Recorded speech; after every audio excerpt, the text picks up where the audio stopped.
amo ba? Ikit mo ba? Sige na dyan ka nga daan. Ang dyan sa gilid ang tagalan ko. Ang dyan ka nga daan. Ang dyan sa may tanong ko. Good morning everyone. Nandito po ako ngayon sa farm ni Ma'am Che. Si Madam Che. Ayun. So napakaganda po ng kanyang taniman, mga kambing. Hi Madam Che.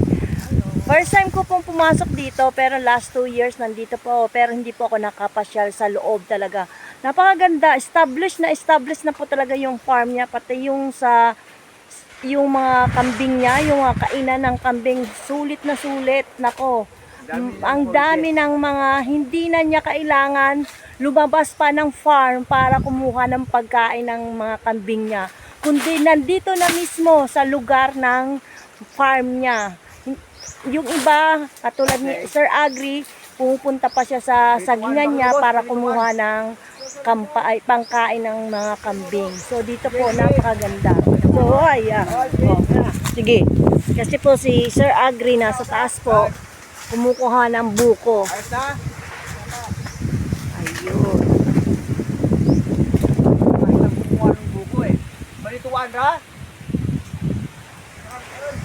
Okay. Okay na? Lahin pa isa. Okay.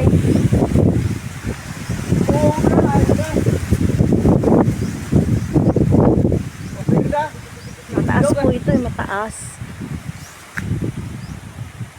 Grabe. Nakatang racket. Okay. Oh, diba? Tama lang. Natamaan ka sana. Okay. Natamaan ka sana nung yung maggagata po kasi kami ng gulay. Ano po, anong lulutuin natin ang gagataan? Gabi. Wow, at saka may kunting buko. Ayun.